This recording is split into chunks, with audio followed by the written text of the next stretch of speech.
Sky Squad, we are back in the building, and we're just going to consider this like a bonus episode this week where I'm just going to lightly cover the Real Housewives Ultimate Girls Trip, season 2, episode 5.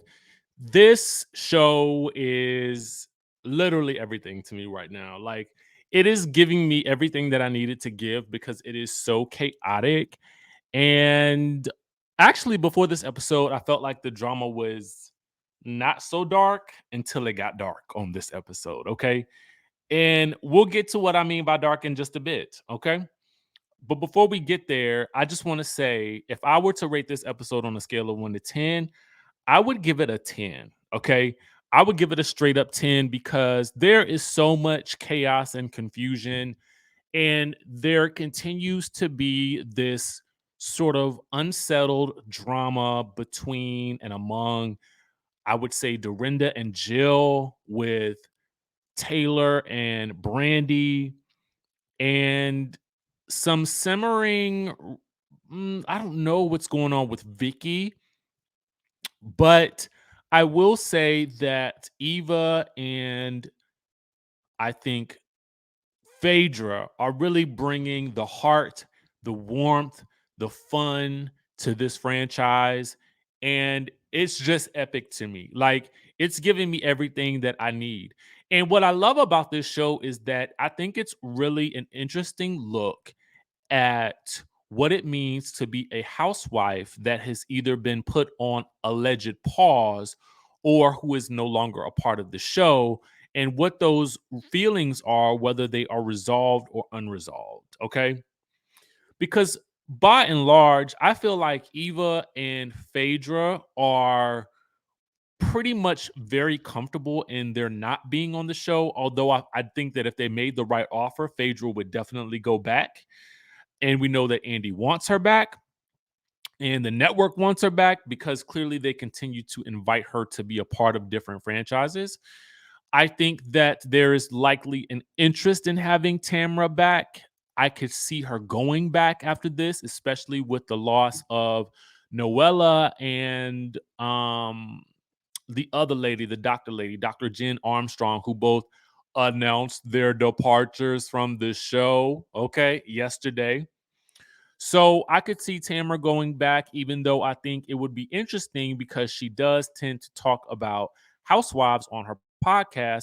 But similar to the way Candy does it and the way that Dr. Heavenly does it, I don't really see this being an issue. So to me, I kind of feel like there was some talk about how Andy kind of questioned allegedly whether or not Tamara could go back to Housewives after, doing a show where she was breaking down Housewives or allegedly telling Housewives production secrets. But I don't think that's really what they give. They just kind of break down what they see from the lens of someone who has done it before. And I think that that adds an extra element of interest to the show. Particularly as we have seen with Dr. Heavenly on Married to Medicine, because a lot of the things that she has said has come back to kind of bite her in the butt, okay, on Married to Medicine, which again feeds into the narrative arc of the story. Now, um, which is kind of meta when you think about it. But anyway, I digress. So for me, again, that is why this show is so interesting to me because it takes a look at some of these ladies who you can tell would love to be back on their franchises. Specifically speaking of Jill, Dorinda, and Vicky. Now, I think after watching this episode, it may be a bit clear to audiences why Dorinda has been put on a lengthy pause and why Vicky has been put on a lengthy we not thank you for your services, okay? Because I don't necessarily think that they'll ever invite Vicky back in anything beyond a friend of or a guest appearance on the show, simply because she is not the same woman that we met years ago, okay? This is a woman who has a chip on her shoulder about the way and the things in life that have not gone in the way that she has expected them to go. And instead of continuously reinventing herself and turning lemons into lemonade, you can tell that Vicky just longs for the days gone by when she was happy as a lamb, and perhaps maybe, I don't know, she may end up regret ever leaving Dawn from the jump. But that's a whole different story for a different day. Okay. On this show, it takes Eva to point out to her, that Vicky is her own problem. Okay. And Eva doesn't necessarily even come out of her bag a lot on this show, but it's nice to see her step up and say what needs to be said. What we get from Eva on this show is that Eva ain't never been afraid of no drama. She just picks and chooses her battles, i.e., the battle that she chose not to engage in with Brandi when Brandi, called her husband a mangina. And, she had to really question that. And she let Brandi know that she didn't appreciate it. And when Brandi comes back the next morning and apologizes and gives the most awkward apology ever and an explanation for why she used the term mangina, Eva just very casually brushes it off and, just lets it go. Now, I want to kind of move into Dorinda territory, and then we'll kind of move into the Jill Dorinda of it all as well. So for me, there's an element of of frustration that I feel from Dorinda with all this planning that's gone into everything that's happened at her house. And I do want to I want to remind everybody that while she may seem like a drill sergeant, I can understand the hard work and dedication and planning that goes into it, because whether you know it or not, I do believe Dorinda planned a lot of this stuff and she takes great pride in doing so. And I think she likes hosting people at her home. I think she loves to, have events and make it nice. And I think that what is happening is when things fall off the rails, she gets extra frustrated and it comes out as aggression, because she's built up so much anxiety around making everything so special that she's also forgetting, I think, the key element of really making it nice for your guests is that sometimes you have to let your guests just be. Everyone doesn't need to participate in everything. Sometimes you need to just loosen up the rules a little bit, and just really kind of like, I think that the eating in your room is one thing. Now, if you want to take off your shoes in my home, I think that's another. But I think that the eating in the room thing that she's continuously harping on is a little bit of a, like, come on, girl, you got to lighten up a little bit. You got to let these ladies, enjoy their time, and you got to be prepared for what your guests might do in your room. That's just the honest truth of it. Otherwise, don't host it at your home. And then don't provide them with cupcakes in their rooms if you don't want them to eat the cupcakes in the room. Okay? Now, Dorinda on this episode has planned a day full of events, just like every other day. It's jam packed. There's a hot air balloon ride. There's breakfast.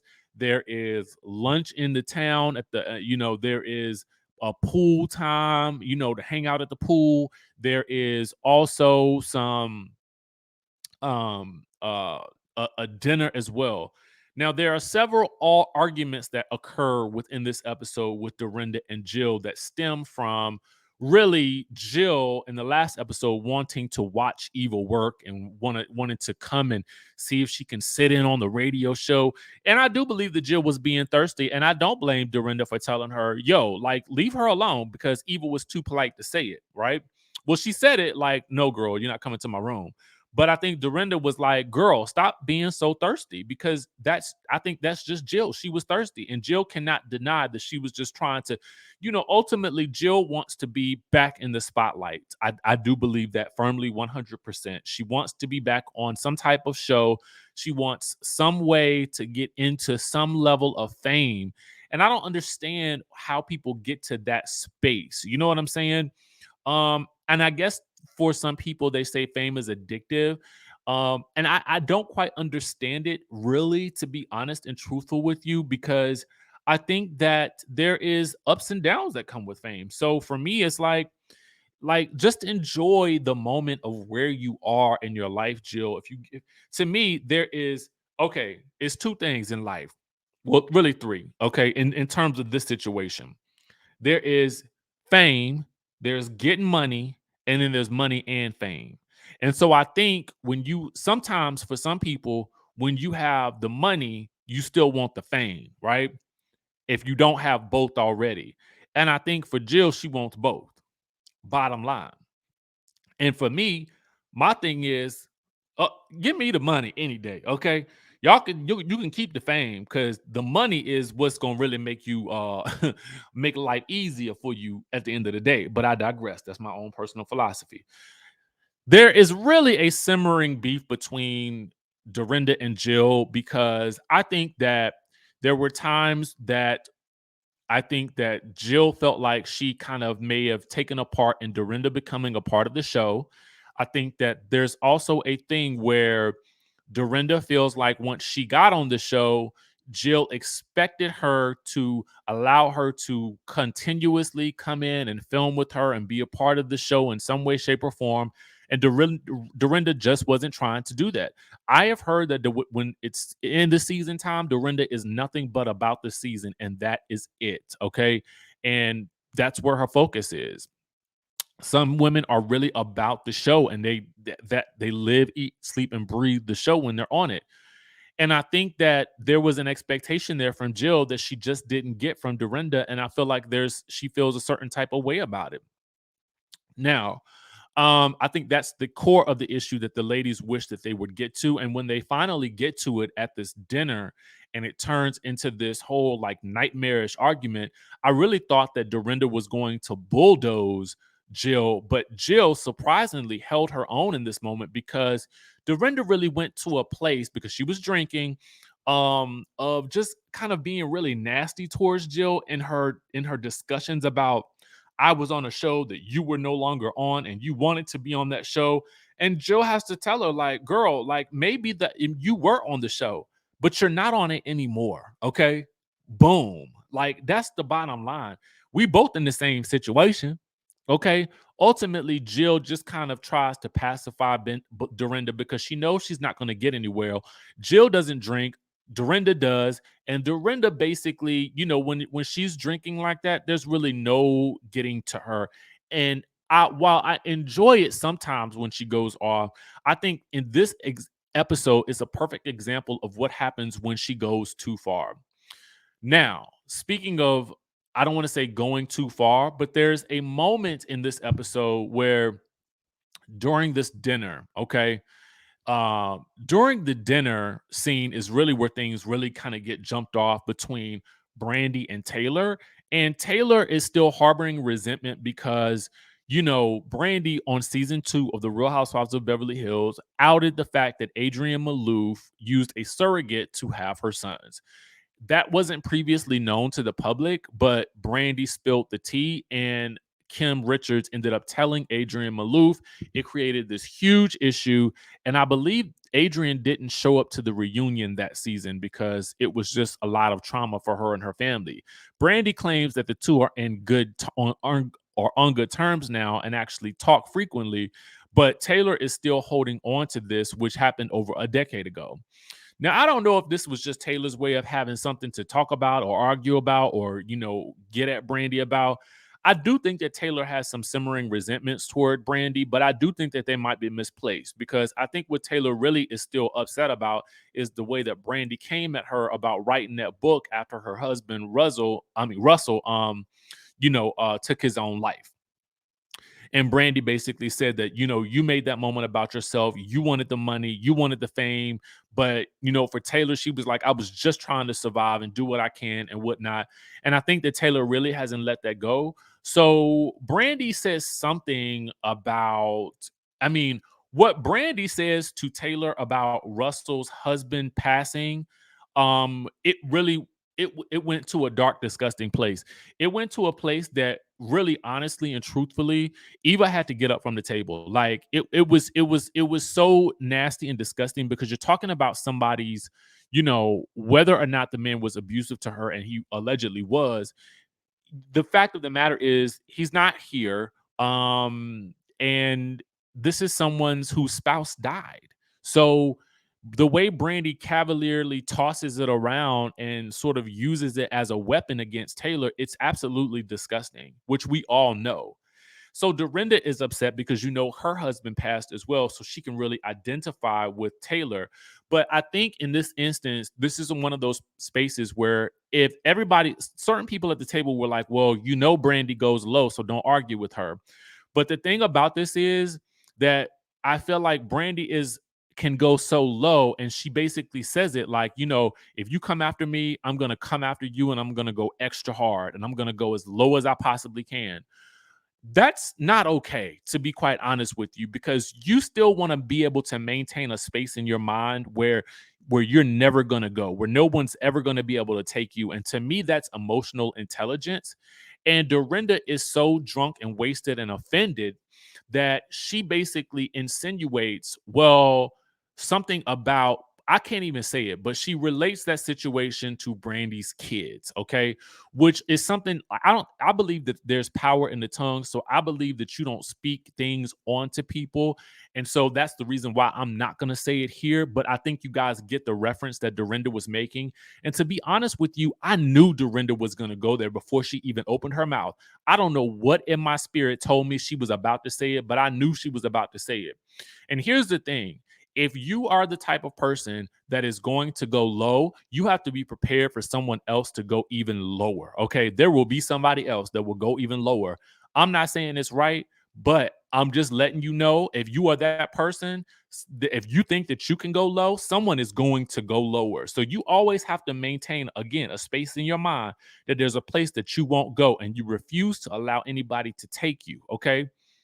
We respond to people. This is what I always say. I respond to people how I respond to people. I do not respond to people how they respond to me, okay? Because how my response is what speaks about my character. Your statement to me is what speaks about you. So I think that people have to keep that in mind. But when Dorinda makes this statement and it was wrong, wrong, wrong, it just took things into an even worse place, because for me, I feel like, you're talking about somebody's kid. You know what I'm saying? Like, it's one thing to talk about. I mean, listen, both were low, but I think Dorinda's was even lower because, granted, Brandi shouldn't have said that, but Dorinda, it was so dark, it was so low. That's when, like, a lot of the ladies had to leave the table. Like, Brandi literally had to be physically restrained because she was about to pop Dorinda in the face, and she would not have been wrong for doing so at that point, because there was another way that Dorinda could have educated her on that. But again, Dorinda was so wasted at this point that I don't think that she even, I think she knew what she was saying, and I'm not going to take, because I think that she was intentional about it. But I also think that maybe she would have used a bit more decorum had she not been drinking so much. But who knows? Regardless, Phaedra and Jill end up having to take Brandi off to the side. And here is where we get some comedy in the moment, because Phaedra tells her, listen, you can't be trying to, but you gonna try to beat up the lady. That lady could be your mama. And Brandy's like, no, she's only 5 years older than me. And they both just they fall out laughing, because Phaedra was like, I thought she was older than that. So the funniest thing about this scene to me is not them having this moment, because Phaedra is able to break the tension in this moment, in this dark, dark moment. But it is the bartender who is giggling behind his mask. Like, I was rolling. And so that to me is what makes a great Housewives episode, is when the moment can be so freaking heavy and so wrong, but there's this moment that comes behind it. Characters know how to break up this tension with something that doesn't seem planned, it doesn't seem forced, it just is. And it just reminds you of what you love about this franchise. And so for me, again, this was a really, really good episode. Let me know what you thought about it down in the comment section down below. Who did you feel like was worse? Did you feel like Brandi's statement was worse or Dorinda's statement was worse? Let me know how you would have responded in the chatterization down below, because I have a feeling for some of y'all, some heads will be rolling, okay? And you would not have been wrong to do so. So that is the Real Housewives Ultimate Girls Trip Season 2, Episode 5. I'm super excited. We now know that we have Marisol Patton. We have Alexia, I forgot her new last name. Please forgive me, from Miami. We have Candace Dillard Bassett. We have Giselle Bryant from Potomac. We have Whitney Rose and Heather Gay from Salt Lake City. And we have Leah and Tinsley from New York joining the Real Housewives Ultimate Girls Trip Season 2 Dynamic Duos. Okay. Excuse me, season 3, Dynamic Duos, filming in Thailand, allegedly on July 17th. Okay. So we've got that to look forward to, hopefully in the fall. So, guys, let me know what your thoughts are about this season of Ultimate Girls Trip. Do you think it's better than season 1? I definitely think it's more wild and insane. So I'm excited about the next episode. But let me know what you guys think down in the comments down below. With that being said, I will catch you guys in the next video.